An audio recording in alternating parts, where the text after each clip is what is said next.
Bienvenue tout le monde dans cette nouvelle vidéo avec Isma. Donc là aujourd'hui, petit tuto, comment créer une marque en 4 étapes.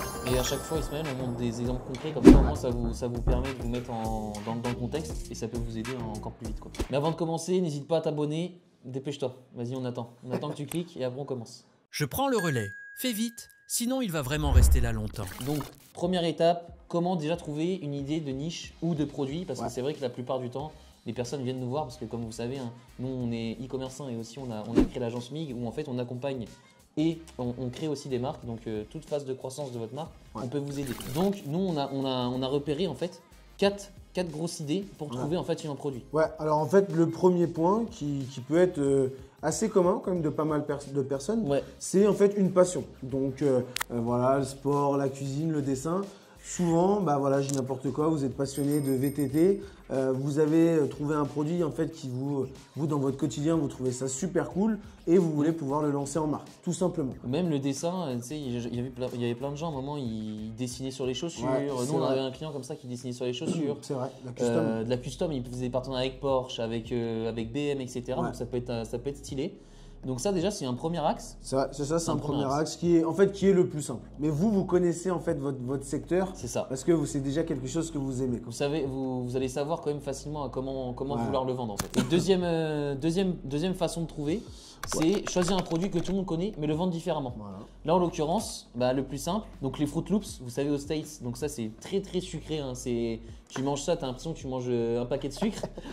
Il y a Magic Spoon, je pense que vous connaissez maintenant, c'est une marque OES qui vaut quasiment plus d'1 milliard d'euros. Et qui eux se sont basés, en fait ils ont repris le même concept, le même céréal, sauf que du coup là c'est protéiné. Pas de sucre. Et sans sucre, etc. Qui apporte tous les nutriments qu'il faut. À chaque fois on vous donne un exemple et un contre-exemple pour que vous ayez quand même une idée de ce que vous pouvez faire. Après il y a plein d'idées. Hein. C'est ça, il y a plein de choses. C'est comme parfois on discute, c'est comme la personne qui a inventé l'eau mais il l'a mis en canette. Ouais c'est ça, Liquid Death, la marque aux US en canette d'eau. Donc c'est vraiment des choses basiques, il faut juste on va dire y penser. Alors là quand même auquel cas c'est quand même un petit investissement. Surtout les gars les filles, ne réinventez pas la roue, ça sert à rien, vous voyez c'est les plus basiques, il faut juste faut pas se prendre la tête, c'est ça. Clairement. Troisième point en fait c'est sur la veille sur des marchés développés. Donc là, Royaume-Uni, États-Unis, Japon, Allemagne, voilà, c'est vraiment des gros consommateurs en ligne. Donc là en fait c'est tout simplement de se dire je vais regarder ce qui va se passer sur les marchés, qu'est-ce qui peut être intéressant de mettre sur le marché à ce moment-là. Et voilà, il y a potentiellement une brèche, il y a quelque chose d'intéressant ou même de s'inspirer. Il y a ça qui se passe par exemple au Royaume-Uni, est-ce que je peux le mettre en Allemagne par exemple? Donc ça, c'est vraiment là purement par contre un peu plus marketing. C'est ça, plus recherche pure et dure. Ouais, justement, on va vous expliquer un petit peu comment vous pouvez faire pour chercher des exemples de marques parce que souvent on n'a pas d'idée des marques au UK, aux US, etc. Donc on va vous dire comment faire. Première méthode, déjà la plus simple, en plus c'est gratuit. Donc vous allez sur l'Ads Library, donc Meta. Directement l'Ads Library, vous tapez, vous allez directement, en fait c'est la bibliothèque publicitaire de Meta, c'est gratuit. Et vous allez filtrer en fait directement par pays, donc UK ou bien US ou bien Allemagne. Et vous mettez des mots-clés par rapport à la niche que vous cherchez. Donc par exemple sérum, je sais pas moi, cosmétiques, skincare, organique, sleep, voilà, sleep, etc. En fonction de votre niche, en anglais ou en français. Et vous allez voir en fait les marques qui lancent des publicités. Et vous allez voir ceux qui ont beaucoup de publicités qui tournent. Par exemple, vous verrez 60 publicités actives, etc. Et le but, nous, ce qu'on vous conseille, vous rentrez dans leur funnel. Donc vous allez aller ajouter au panier, vous allez regarder leur mail, etc. Vous allez voir comment ils vendent en fait leurs produits. C'est ça. Et vous allez en fait prendre de l'inspiration par rapport à ce qu'ils font. Et pour pouvoir, pourquoi pas, le dupliquer sur un autre marché où il n'y a pas de concurrence. C'est ça. Deuxième méthode aussi assez simple. Amazon best-seller, en fait on est quand même sur une des plus grosses plateformes e-commerce au monde. Donc leur top vente, ça met bien aussi en avant la partie du marché. Surtout qu'on peut changer assez facilement de pays sur Amazon. Vous avez soit l'URL, soit en haut à droite, si je ne dis pas de bêtises. Donc voilà, vous pouvez voir les top ventes par catégorie. Ça vous permet d'avoir des idées, potentiellement de chercher des produits un petit peu différents. Donc ça, c'est vraiment top. Et même pour voir aussi, par exemple, si vous avez une idée de produit qui peut fonctionner et voir s'il y a une demande déjà sur Amazon. Ça peut vous confirmer. Par exemple, plus vous pouvez voir sur Amazon combien de produits ont été vendus le mois dernier. Etc. Donc ça peut être intéressant, même dans les avis, vous pouvez voir si le produit est bon. Troisième méthode, forcément, vous pouvez aller sur les blogs forums de Shopify, je vais vous montrer. Je vous mettrai les URL directement dans la description. Vous voyez directement, vous avez des boutiques en fait Shopify. Je vous mettrai le lien. Et vous voyez toutes les boutiques, vous pouvez filtrer, vous irez voir. Le but c'est limite de se perdre pour voir un petit peu ce que vous faites. Là c'est en France. Il y a pas mal de marques françaises ou même au UK, etc. Vous verrez. Ouais, Kabaya que tout le monde connaît. Voyez, vous pouvez avoir des inspi et pouvoir suivre des marques que vous voulez et voir un peu ce qu'ils font. Et du coup, la quatrième méthode, en fait, c'est assez simple. Il faut se dire, par exemple, d'aller sur Flippa, Dotmarket. Alors, qu'est-ce que c'est? C'est des plateformes en gros qui permettent de revendre des marques e-commerce. Et c'est de se dire, voilà, quand vous regardez, vous analysez un petit peu les chiffres, il y a des marques où on peut rapidement se rendre compte qu'il y a du potentiel, qu'il y a une belle croissance avec un bénéfice, un CA, etc. Donc, c'est de se dire, pourquoi pas, moi, je ne pourrais pas faire la même marque. Si ça a marché pour cette personne et qu'elle le vend, pourquoi moi, je ne pourrais pas le dupliquer d'une manière différente? Et comme vous le savez, hein, on a fait une vidéo là, comment racheter, on a racheté une marque 60 000 €. Ouais. Et dedans, on parle justement qu'on a été voir sur Flippa et ça nous a donné l'idée de créer une marque pour la stimulation de la pousse des cheveux pour les femmes. C'est ça. Donc ça peut être toujours intéressant à prendre en compte. Quatrième et dernière façon de trouver un produit ou bien une niche, c'est rechercher forcément problème, solution. Ouais. Là, en l'occurrence, là, on a mis un exemple. Donc, mes cheveux n'arrivent pas à pousser pour les femmes. Écoute, on va sortir une marque de croissance pour les cheveux. Par exemple, Luxel l'ont très bien fait. Ouais, je pense que la plupart des gens connaissent cette marque. Shampoing pousse. Ça, on peut le faire avec plein de problèmes solutions. Bon, il y en a plein. Ouais. Bon, même à vous, on peut retrouver un problème qu'on a et on peut trouver la solution. C'est vrai que l'idéal, par contre, dans le problème-solution, honnêtement, à part si vous voulez développer quelque chose d'énorme qui vous coûtera très cher, mais souvent on revient quand même sur les mêmes problèmes, que ce soit la cosmétique, les compléments, etc. Donc ça va être important de jouer sur vous, sur votre storytelling, jouer sur votre rank marketing. Là, c'est vraiment vous qui allez pouvoir faire la différence. Je dis n'importe quoi, là je prends l'exemple d'une cliente, quelqu'un qui a les cheveux crépus, j'arrive pas à trouver un bon sérum pour mes cheveux, voilà, j'ai créé ce produit. La plupart des femmes vont se retrouver dans ce problème-là. Je veux dire, il n'y a pas non plus la roue n'est pas réinventée. Non, c'est ça en fait. Mais voilà, ça parle aux gens et tu réponds à un problème simplement. C'est ça, tout simplement. Donc maintenant, on va passer à l'étape 2. Donc, pour la deuxième étape, ça va être la veille concurrentielle. Donc là, ça va être très important. Ouais, tu fais bien de le rappeler. Donc là, nous, on a mis 3 points, 3 points dessus, mais ça va être le marché. Donc là, il faut se dire, ok, j'ai choisi mon produit maintenant, il faut que j'analyse le marché. Parce que c'est la même chose, les méthodes de consommation, que ce soit aux États-Unis, en Europe, en Asie, sont complètement différentes. Là, il va vraiment falloir regarder, vraiment d'un point de vue potentiel commercial et d'identifier aussi où est-ce que je vais pouvoir me différencier. Par exemple, en France, il n'y a que des céréales, on va dire, bourrées de sucre. Ouais. Et bien, on se dit, voilà, génial, il y a des céréales où là, je fais full protéines. Voilà, génial, vous avez trouvé votre différenciation. Après, sur le marché aussi, alors là, ça va être un peu plus aussi sur votre marketing pour que vous puissiez un peu vous rendre compte de l'étendue des travaux. Mais par exemple, la taille du marché, c'est de se dire, ok, qu'est-ce qui va être la demande par rapport à ce marché, le volume potentiel de recherche, le nombre de concurrents. Après, derrière, la tendance. Est-ce que je dis n'importe quoi, ce type de complément alimentaire, ce type de vêtements est en tendance sur ce marché? Les barrières à l'entrée, il ne faut pas oublier, que ce soit coût de production, logistique, réglementation aussi. C'est important, surtout en cosmétique, etc. où les compléments alimentaires, faites attention à ça. Et puis voilà, quand même, faut pas se leurrer, la partie niveau de concurrence, bien sûr que s'il y a des gros acteurs qui ont déjà bien renversé le marché, ce sera quand même un effort beaucoup plus dur pour vous. Donc voilà, c'est des points quand même à vérifier et d'aussi connaître votre concurrence. Et après, du coup, pour un peu trouver tous ces petits points, il va y avoir déjà les outils pour faire cette analyse. Donc déjà, je pense que tout le monde le connaît, mais Google Trends, en fait, pour rechercher par rapport aux demandes, par rapport aux mots-clés. Après, l'INSEE, tout simplement. Donc là, c'est l'Institut en fait française qui met toutes ces recherches, toutes ces données. Ou même Statista, comme on l'a mis. Ouais, c'est vrai aussi. Ouais. Comme on l'a mis ici, je crois. Ouais, là, Statista, vous voyez, vous pouvez avoir des infos un peu plus précises dans le monde global. Quoi. Donc ça, c'est cool. Ça, en fait, c'est de l'information gratuite. Et après, Amazon Bestseller, on en revient encore à ces points-là. Mais ça vous permet de voir une aperçu du monde de manière globale et vous savez qu'il n'y a pas de triche sur Amazon. En termes d'actions concrètes, du coup, ça va être de noter ces 3 opportunités de différenciation par rapport aux produits existants et puis d'identifier les 3 à 5 concurrents principaux et de voir aussi leur positionnement. Comme ça vous permet de comprendre déjà de manière globale comment est le marché et vous de vous dire, ok, si j'arrive sur ces 3 à 5 concurrents, moi, je sais qu'avec ce positionnement, je vais pouvoir rentrer dans le marché. Ouais, mais démarquer. Alors, du coup, deuxième point, là, le plus important aussi, quelle cible viser? En gros, votre persona. Votre produit doit répondre à un besoin clair et justement toucher une audience, comme on l'a mis, bien définie. C'est ça. Comme on le dit souvent, d'abord, c'est beaucoup plus simple de viser, par exemple, une niche. C'est ça. Je dis n'importe quoi. Par exemple, comme on a fait une vidéo, là je prends l'exemple de ça, de Jadia. De base, ils ont visé les personnes noires pour, avec un produit au curcuma, etc. pour enlever les taches, l'acné, etc. Et une fois que ça a marché pour cette cible-là et qu'ils se sont développés, après ils ont développé le persona, ils sont allés sur des personnes un peu plus vieilles, un peu plus jeunes, des blanches, voilà, etc. Donc d'abord, partez sur vraiment une niche pour être spécialiste de cette niche-là et ensuite élargir. Comment vous procédez? Donc déjà, données démographiques. Donc quel est ton client idéal? Par exemple, l'âge, le genre, le lieu, les revenus, les habitudes de consommation. Notez-le sur un petit cahier et au moins vous aurez quand même des idées de qui vous allez viser. C'est important. Pareil, les problématiques qu'il rencontre, quels sont les points de douleur, les pain points, pourquoi il achèterait votre produit plutôt qu'un autre. Ça, c'est important de se poser la question pour avoir une vraie réponse aux questions qu'on se pose. Pareil, les motivations qu'il a par rapport au produit. Est-ce qu'il recherche un produit haut de gamme? Est-ce qu'une solution justement qui est pratique? Un bon rapport qualité-prix? Comme ce qui est complémentaire à ce que disait Ismaël par rapport au marché, en fait, tout va ensemble. Tout ce qu'on va vous expliquer va ensemble. Donc, c'est important de tout faire en même temps pour que vous ayez les bonnes réponses à vos questions. Où il achète d'habitude? Où est-ce qu'il a les tendances de consommation comme on disait tout à l'heure? En e-commerce, les marketplaces comme Amazon, en physique, les réseaux sociaux par exemple, les influenceurs qui suivent, pour avoir un petit peu une idée du persona vraiment en profondeur. Ouais, c'est ça. Et puis il faut vraiment se mettre à la place des gens. Faut pas se dire voilà, à chaque fois j'ai la solution ou le produit miracle. Vous pouvez avoir par exemple un parfum, de la nourriture qui sont mais super excellents, rien à dire.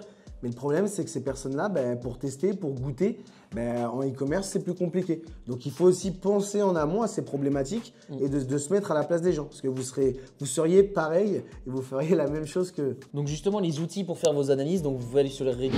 Souvent, il y a de plus en plus de gens qui utilisent Reddit. Vous pouvez aller regarder, observer les discussions il y a des forums en fait. Vous pouvez regarder, observer les discussions, les avis clients, TikTok, Instagram, voir justement les produits similaires qui performent et quels créateurs en parlent aussi pour voir un petit peu comment ils mettent en avant les bénéfices. Vous voyez les influenceurs, etc. sur TikTok, sur Instagram. Ce qui est bien sur TikTok maintenant, c'est que ça devient un peu le nouveau moteur de recherche. Ouais, c'est un peu un Google quoi. Ouais, tu cherches, tu tapes maintenant en mode produits skincare, voilà, restaurant. C'est ça, restaurant, tu trouves tout ce que tu veux. Et voilà, cette fois, c'est imagé en vidéo. Donc vous, ça vous permet de voir beaucoup de choses et encore plus rapidement que Google. C'est ça.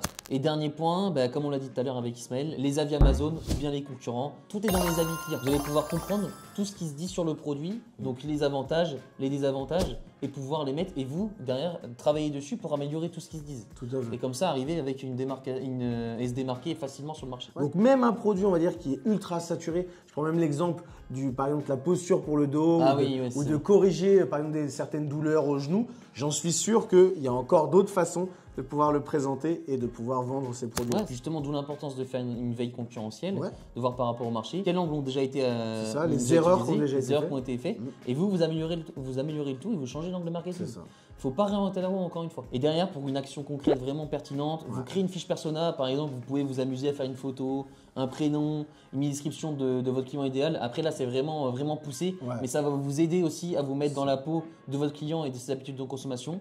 Et vous notez justement les 3 frustrations majeures que rencontre en fait votre persona et comment en fait votre produit va les résoudre. Et comme ça, au moins, vous avez tout.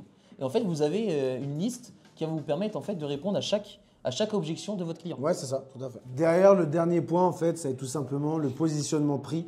On voit beaucoup de gens avec Mathieu, en fait, qui se prennent un mur, qui ont fait potentiellement aussi les 2 étapes d'avant, mais qui n'ont pas bien pensé au prix. C'est ça. Parce que là, franchement, le prix, ça doit refléter la valeur perçue, mais ça doit aussi vous permettre d'avoir une bonne marge. Ça, c'est beaucoup trop important. Ouais, parce que souvent, nous, on préconise toujours 65%, enfin minimum, 60% de marge brute sur votre produit et derrière jusqu'à 80%, voire 75% ouais, c'est ça, de marge brute. Parce que sinon, après, vous allez, avec les coûts marketing, etc., vous n'allez pas être rentable. En fait, vous allez vendre, limite, ça va vous allez gagner que dalle. C'est ça. Non, franchement, l'idéal, c'est d'être à 70-80. Ouais, au moins. On le voit bien, franchement, on le voit bien. Donc là, le premier point, encore une fois, l'analyse des prix des concurrents.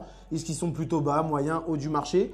Est-ce qu'en termes de stratégie, on se met plutôt sur un prix accessible? Est-ce qu'on est plutôt premium? Est-ce que par rapport au coût de la production, du marketing, on peut se permettre d'avoir des prix assez faibles ou assez hauts? Donc il faut toujours s'assurer cette marge confortable. Attention, même pour les gens qui nous regardent, ce n'est pas juste pour pouvoir manger à la fin et prendre beaucoup d'argent, mais il faut penser que plus vous allez développer votre marque, le but c'est toujours qu'elle puisse s'autofinancer. Et si vous n'avez pas prévu tout ça, vous êtes dans les pubs, dans la création de contenu, il y aura toujours des choses à faire sur une marque. Et donc, si vous êtes à chaque fois en flux tendu, même pour du stock d'avance, même si vous vendez beaucoup, bah, vous serez en galère. Donc ça, c'est des points super importants. Et après, bah, derrière, voilà, stratégie de pricing possible, prix d'entrée. Donc là, on est vraiment sur de la pénétration de marché. Donc les prix bas pour conquérir rapidement des clients. Attention, c'est possible de rester sur des prix comme ça au début et de pouvoir les augmenter. Parce que bah, on sait aussi quand on commence une marque, on veut vouloir faire la course aux avis. Et on veut vendre aussi direct. Voilà, on veut vendre rapidement. Donc c'est vrai que forcément, plus le prix est bas, souvent, plus ça permet facilement. Même si, attention, ce n'est pas toujours vrai. Si vous faites une image premium et votre prix est trop bas, bah, les gens vont se dire c'est de l'arnaque, c'est pourri. C'est pas quali, ouais. Ouais, c'est ça. Au milieu, prix moyen, moyen de gamme. Donc là, aligné aux concurrents avec une légère différenciation. Ça, c'est plutôt commun, honnêtement. C'est ça, la plupart des gens essaient de s'aligner. Ils se mettent les mêmes prix, mais par contre, ils mettent une différenciation un peu forte. Voilà, c'est ça. Donc, et le troisième, le prix premium, haut de gamme. Donc là, prix plus élevé. Donc justifié quand même par une meilleure qualité et un branding fort. Alors, c'est super de mettre un prix premium parce que vous avez quand même plus de marge de manœuvre. Comme on a fait avec la Belle Fragrance. Voilà, par exemple, c'est ça. Nous, on a vraiment pu placer notre produit de manière premium parce qu'il y a de plus en plus de gens qui ont peur de mettre un prix haut. Ouais, c'est ça. Ouais, le concurrent, il est moins cher, donc ils vont aller là-bas. Mais désolé du terme, mais ils s'en fichent. Eux, ce qu'ils veulent, c'est par rapport aux bénéfices. Qu'est-ce que votre produit va leur apporter? C'est ça. Ils s'en foutent du prix, etc. Le prix, normalement, c'est pas toi de le justifier. Mais par contre, sur un prix haut de gamme, va falloir par contre quand même, ça va être à double tranchant. Ouais, par contre. C'est soit vous savez faire du haut de gamme ou vous savez vendre du haut de gamme. Donc là, c'est vraiment de la personne où elle voit votre pub, votre produit jusqu'au moment d'achat, jusqu'à la réception du colis. Il faut vraiment que ce soit pro. Au standing. Voilà, au standing. Là, il faut pouvoir justifier ce prix parce que derrière, on peut rapidement vous casser. Parce que j'ai n'importe quoi, vous achetez un produit à 10-15 euros, bon, tu peux rapidement dire, bon, je m'en fiche, c'est pas très grave. Quand tu achètes par exemple quelque chose à 100 euros, tu vas plutôt dire, je vais lui mettre un mauvais avis, je vais tout de suite l'appeler. Mais les gens, quand ils mettent même 50 euros, pour eux, c'est quand même une somme. C'est ça. Donc ils s'attendent quand même 50-60 euros, ils s'attendent quand même qu'il y ait une bonne expérience client, quoi, quelque chose de quali, quoi, une belle boîte. Une carte de remerciement, des choses comme ça, vraiment qui se sentent en fait uniques dans la marque. Donc c'est important. Donc dans les actions concrètes, donc il va avoir de déterminer les COGS. Qu'est-ce que c'est? En fait, c'est tous les coûts par rapport aux produits et livraison. C'est ça en gros, ouais. On va dire que c'est les coûts liés aux produits, quoi. C'est ça, tout à fait. Ta marge et ton ROI break-even. Ça va être super important. Donc pour ceux qui ne savent pas, c'est en fait, j'ai n'importe quoi, quand je fais 1,2 de retour sur investissement, je n'ai ni gagné ni perdu d'argent, par exemple. Et après, voilà, il faut vraiment que tu décides si tu veux te différencier par le prix ou par la valeur ajoutée. Ça, c'est un choix à faire et ça dépendra que de vous. Et maintenant, on va passer à la troisième étape parce qu'une fois que vous avez trouvé ces produits, maintenant, il faut pouvoir vous fournir. Premièrement, fabriquer son propre produit. Donc par exemple, là c'est un exemple de cosmétique, mais ça peut être n'importe quoi, hein, des vêtements, etc. Là, les avantages, ça va être que déjà, vous allez avoir un produit exclusif. Donc, personne ne va l'avoir. C'est pareil que ça fait une différenciation forte sur le marché. Contrôle sur la qualité parce que c'est on va dire, c'est vous qui avez créé le produit. Vous allez créer avec des laboratoires, avec des usines. Et vous pourrez aussi mettre un branding important parce que c'est quelque chose qui n'existe pas et qui en plus, du coup, vous pouvez aussi mettre un prix important. Ouais, c'est ça, tout à fait. Les inconvénients, par contre, c'est quoi? C'est que le coût de développement, il est souvent élevé sur de la création, par exemple, sur de cosmétiques. On est sur, par produit, on est minimum à 4-5 000 euros hein, pour un produit. Minimum. Les MOQ, forcément, ça c'est les minimum order quantity.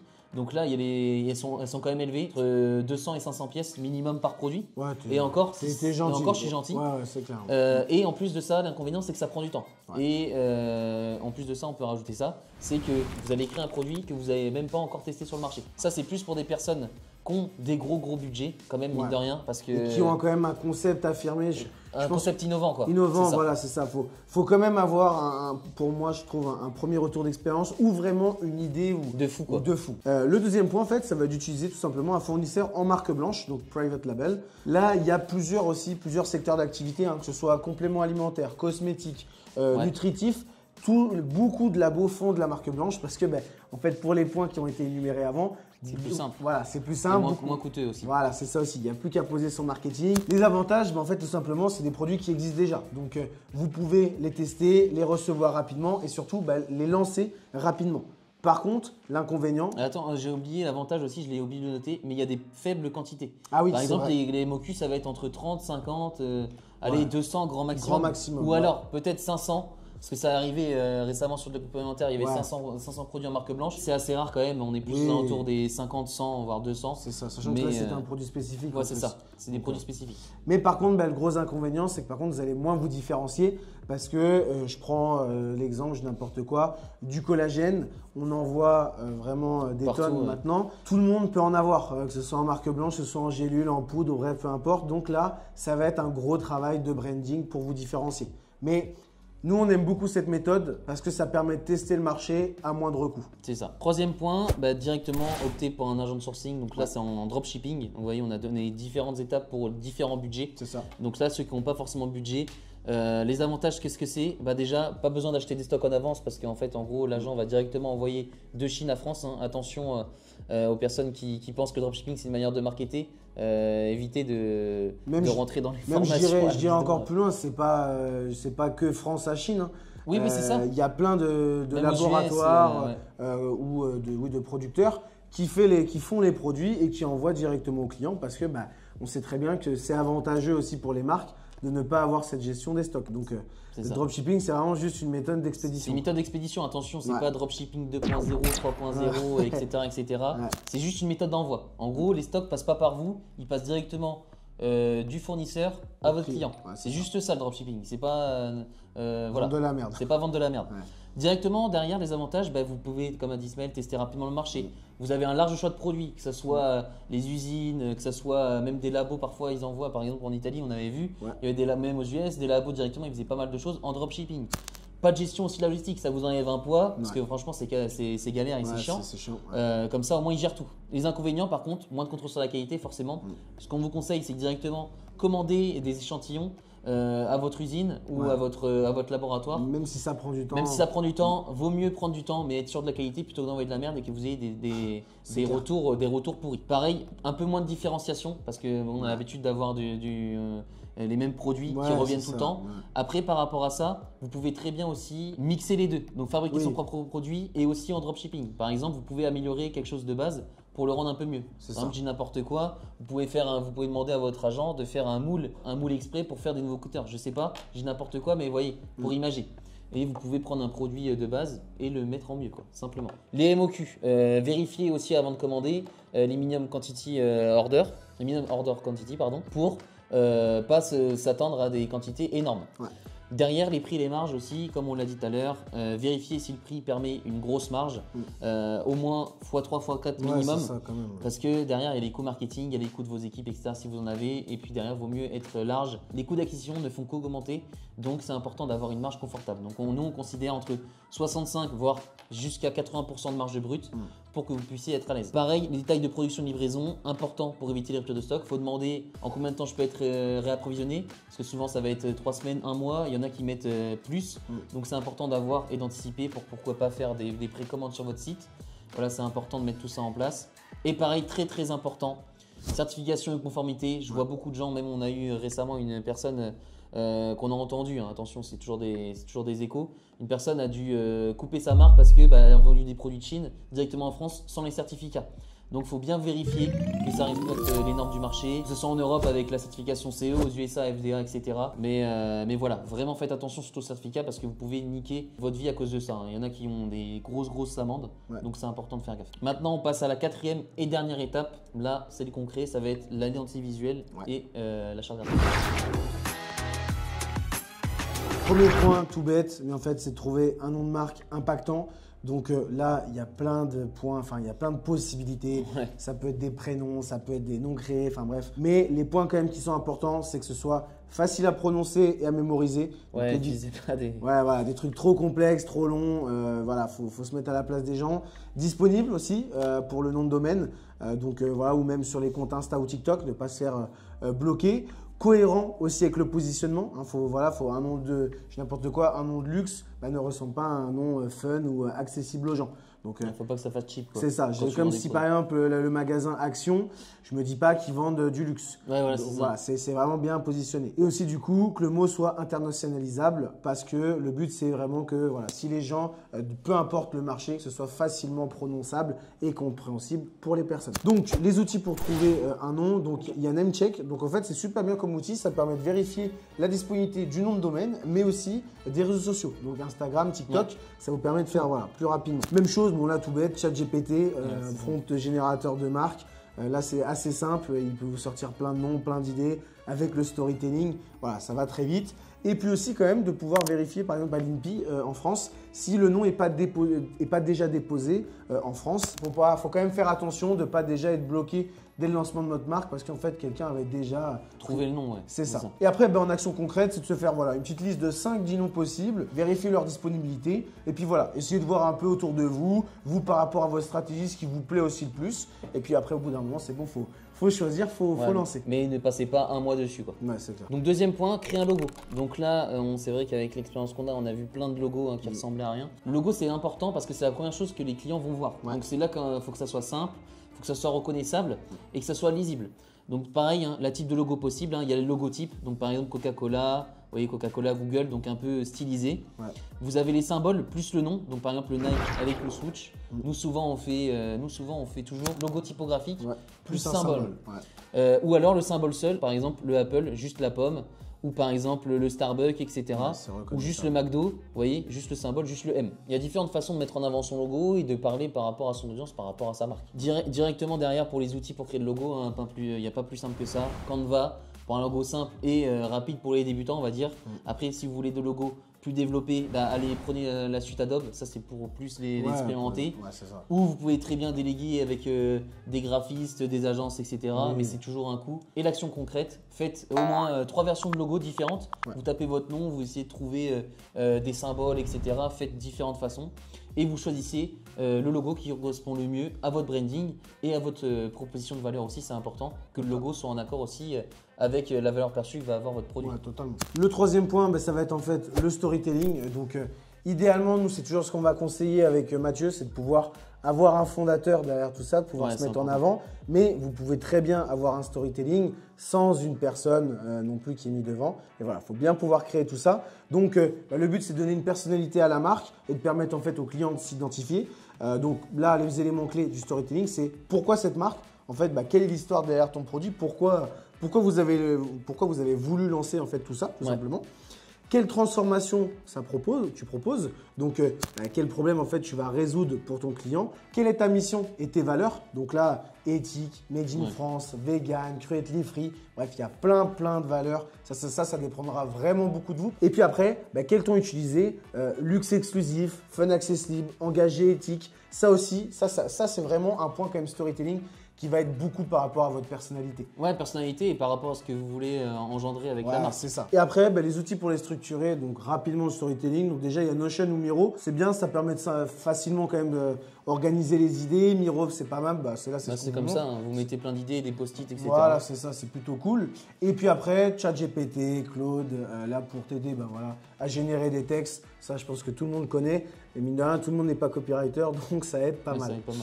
Et après, en action concrète, franchement, c'est vraiment rédiger un bon paragraphe qui explique l'histoire et la mission de la marque. Comme ça, déjà, vous allez vraiment pouvoir vous rendre compte de ce que vous avez fait et ce que vous pensez. Et après, d'utiliser ce storytelling, par contre, il faut qu'on le ressente dans la globalité de votre marque, que ce soit site internet, réseaux sociaux, pub. Voilà, ça va vraiment quand même, c'est ce point branding, cette 4e étape qu'on vous montre, c'est quand même une feuille de route, vraiment un gros suivi. À checker quoi. Vous voyez les étapes, vous mettez une coche à chaque fois à côté et derrière, le but c'est de lancer aussi le plus vite possible. Ne vous attardez pas, à chaque fois on le dit, mais il y en a, ils mettent 3 ans, 4 ans à lancer une marque. C'est trop long, c'est trop long. Et en dernier point, donc créer une identité visuelle. Donc là, c'est un exemple d'une marque qu'on a créée pour un client qui s'appelle Héritage. Donc c'est une marque de stimulation de pouces pour la barbe, pour les cheveux et de soins aussi. Donc là, plus la connotation, vous connaissez, je pense, vous voyez, Rituals. Ouais. Donc un peu dans ce délire-là, donc vraiment un peu homme de caractère, C'est ça, vous voyez, authentique. Authentique. Et pour faire ce genre de choses, pour trouver des couleurs, une palette de couleurs, je pense que vous connaissez certains, colors.co, Canva aussi pour créer les visuels, pour créer la charte graphique carrément. Ouais. Canva, vous pouvez tout faire. Maintenant, c'est un peu comme Adobe. Ouais, donc sur Adobe, c'est un peu plus pour les pros, mais je vous conseille quand même Canva pour des débutants. Ouais. Après, vous pouvez très bien aussi regarder sur Pinterest pour des recherches d'identité de branding. Vous mettez Brand Identity pour vous inspirer dans les recherches et vous voyez en fait des chartes graphiques, des univers, etc. Ça peut être toujours intéressant. Et maintenant, les exemples d'univers visuels, donc comme vous savez, le luxe c'est le noir, le doré, des typos élégantes. Ouais. L'éco-friendly c'est le vert, le beige, le minimaliste. Et le fun et pop, couleur vive, typo arrondi, un peu à la Magic Spoon, ce genre de choses. Ouais, voilà. Et du coup, l'action concrète derrière que vous avez à faire, faites un mood board. Donc en gros, un mood board, c'est comme ça, c'est des images que vous pouvez réutiliser dans votre site avec des couleurs. En tout cas, une DA, faites que vous imaginez pour votre site et travaillez en fonction par rapport à ça. C'est ça. Et derrière, vous pouvez très bien vous inspirer de Pinterest et faire directement votre mood board sur Canva. Donc voilà pour les 4 étapes. Bon, on n'a pas mis la suite, mais explique pourquoi. Du coup, la suite tout simplement, si vous voulez en savoir plus, maintenant que vous avez, on va dire, votre projet de prêt, le but c'est de pouvoir faire un site, pouvoir vendre. On a pu lancer notre école qui est totalement gratuite avec Mathieu. Donc c'est sur la plateforme Whoop. Donc le but, ça a été vraiment de rassembler un maximum de valeur. Maximum de connaissances, maximum de compétences aussi à l'intérieur. C'est ça. Une sorte de plan de route avec toujours pareil, que du concret, que des exemples de marques, de nos marques, des clients qu'on accompagne. Et derrière aussi, il y a des cours pour vous expliquer à lancer votre marque ou bien développer votre marque que vous avez déjà. Et en plus de ça, une étude de cas complète sur une des marques qu'on a développée de 0 à 50 000 euros de chiffre d'affaires par mois. C'est ça. Tout est expliqué. Je vous laisse cliquer en description. Au plaisir de vous accompagner. Ouais. Et puis sur ce, on vous dit à la prochaine fois pour une prochaine vidéo. J'espère que la vidéo vous a plu. Et puis, on vous dit à très vite. Salut. Ciao.